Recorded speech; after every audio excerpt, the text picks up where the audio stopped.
Right, we can speak to Walid Madibo now, who's the founder and president of the Sudan Policy Forum. And just listening there to Abbas Madani, one of the opposition leaders, outlining the nature of the process now, the permutation in terms of the numbers that could possibly be on this council, and indeed setting, for the first time, I think, a time frame, which is important. Speaking about the numbers, I think it's very important when dealing with the TMC to delineate a process and to ensure that whatever agreement is reached is authenticated and made public. Because in the past it was verbal and they totally ignored it and they backed off. But when people say that talks have resumed, I think talks have resumed and have not, because it seems that they are talking past each other. The civilians are saying that we need to substantively agree on the terms of submitting the government to civilians.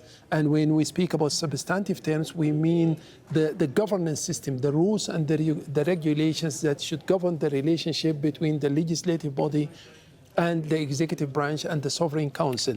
This has so far not been discussed at all. They're only talking about numbers. But numbers, as you know, Martin, don't speak for themselves.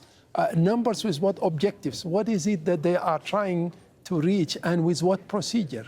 Are they meeting face to face? Are they actually conversing around the same table?